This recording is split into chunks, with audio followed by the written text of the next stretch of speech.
let's talk about Dr. Jay Bhattacharya. That is Trump's other big nomination over the last couple of days as the new head of the NIH, the National Institute of Health. This will have to be confirmed by the Senate. This is an incredibly influential position. This man will be in charge of the nation's medical research.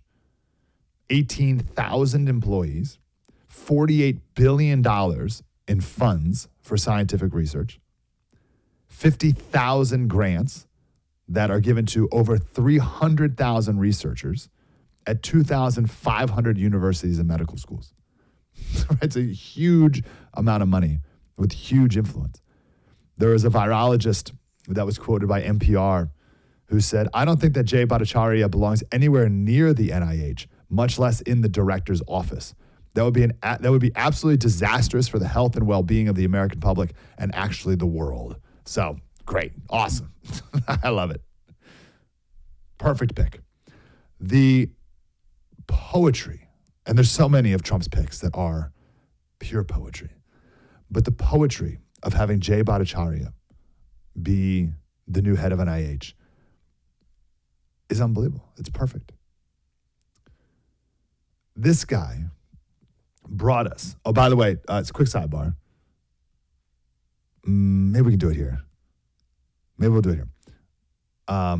There's a big Supreme Court case on Wednesday related to the science. We'll get back to it in just a second. Jay Bhattacharya was one of the three authors of what's called the Great Barrington Declaration. Does that ring a bell? This is the vindication that we're doing when we elected Trump. This is it. Like this is the great vindication. So if you go back to this is October 2020. So it's a couple months into everyone losing their minds. Like I've never seen before. Like crazy, everyone insane. Like Fauci coming out wearing 2 masks. That level of insane. In the midst of all that, 3 people wrote this declaration. They said current lockdown policies are producing devastating effects on short and long-term public health. Keeping students out of school is a grave injustice. Our understanding of the virus is growing. We know that vulnerability to death from COVID-19 is more than 1,000-fold higher in the old and infirm than the young. Indeed, for children, COVID-19 is less dangerous than many other harms, including the influenza. And it's this whole page-long declaration. And the argument was that everything's got to open up again. Open it all up. What are we doing? And everyone's got to go back to work and back to school and back to sports and back to restaurants and back to museums. And maybe if there's some older people, then they can take some extra precautions. Okay, sure, fine. But eventually we'll all have herd immunity. Everything will be okay. And there were 3 guys who wrote that. An epidemiologist from Harvard, an epidemiologist from Oxford, and an epidemiologist at Stanford Medical School. And that guy was Dr. Jay Bhattacharya, who will now, because you elected Donald Trump to be president of the United States, will lead the NIH. He was one of the few brave voices to stand up against what was happening. And now he will be in charge of that very organization that sought to silence him, by the way. This was, all right, check this out. This is an email that Dr. Francis Collins wrote to Fauci. All right, check this out. It says, "Hi, Tony and Cliff," some other guy. "Check out this link, gbdeclaration.org, Great Barrington Declaration. This proposal from the 3 fringe epidemiologists seems to be getting a lot of attention, and even a co-signature from Nobel Prize winner Mike Levitt at Stanford. There needs to be," now again, Francis Collins, what was Francis Collins' exact title here? Francis Collins, he was the director of the National Institute of Health. Okay, so Francis Collins, right? Francis Collins, who was the head of NIH, wrote an email to Fauci and said there needs to be a quick and devastating takedown of its premises. I don't see anything like that online yet. Is it underway? The head of the NIH said Dr. Jay Bhattacharya is a fringe epidemiologist, along with the other guy from Oxford and Harvard, So we got Oxford, Harvard, and Stanford. What a bunch of wacky nut jobs. A bunch of fringe lunatics. That director said, we need a quick and devastating takedown of this guy. And now that guy is in charge of the NIH. Come on now. Did I paint that picture well enough? I don't know if again, the vindication of all this, I don't know if I properly described how the beautiful poetry that is this moment right now. That fringe epidemiologist from Stanford is now in charge of the National Institute of Health, or will be. That's incredible.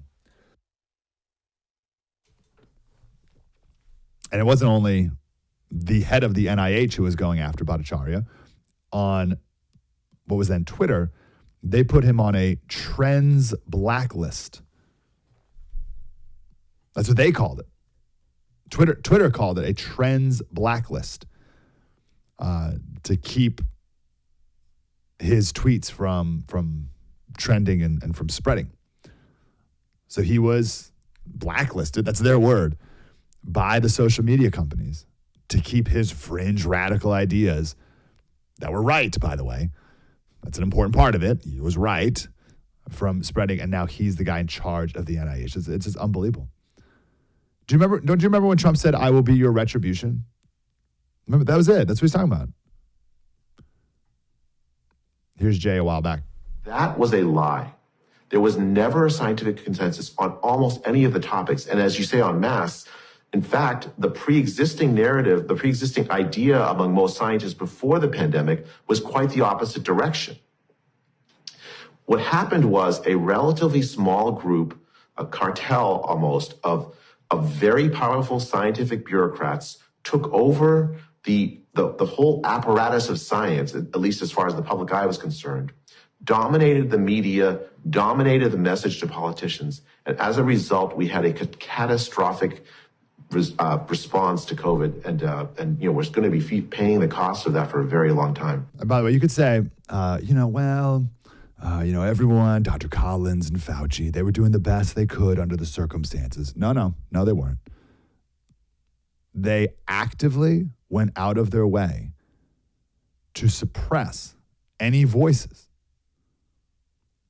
against what they were forcing on the American people.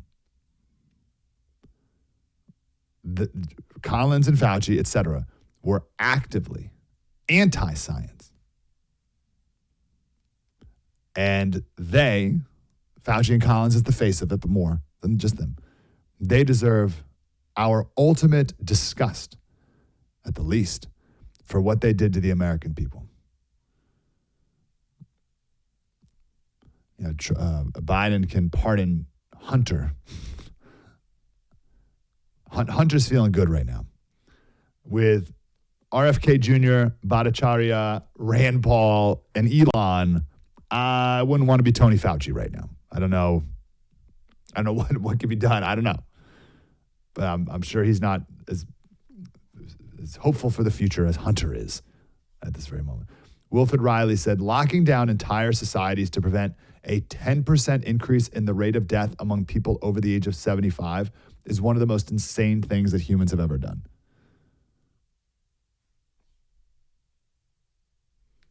And now this guy is going to be in charge of the NIH. It's great.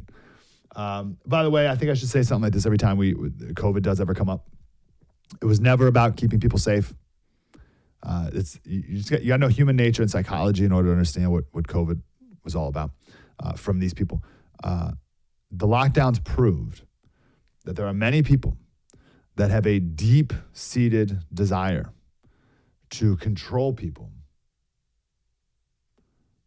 for their own power and prestige. This is human nature for all time.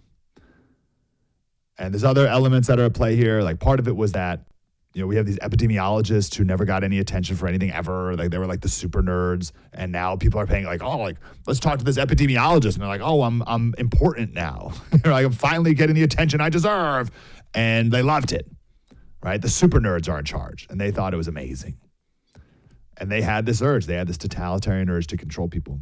And they decided against what was consensus before that, right? Against what the pandemic plans that were on the books before that. They decided to shut everything down. And that way they would have more power, and it would lead us into a global government, because that's what people who with power want. Because if you're all powerful over a town, okay, well, there's only so many people in a town. But if you really want to satiate your need for power, which can never be satiated, then you want to be in charge of a city. Well, then you really want to be in charge of a state. Well, then you really want to be in charge of a country. But a country only has 300 million people. What if I'm in charge of a global government? Well, now I'm in charge of 7 billion people. So we need to globalize my totalitarian instincts. And that's what they've done with the WHO treaty and stuff like that, right? My lust for power wasn't satiated with controlling the lives of 330 million Americans. I need to be in charge of the lives of 7 billion people. So that's the ultimate play here. But it was the Prime Minister of England. Just the other day, he said that Western leaders have been running an open borders experiment by design. He said that immigration policies were formed deliberately, and then went on to admit they've been a failure. But that's an important point. Like, none of this is by accident. And the whole goal of the American experiment is to put power, to the people.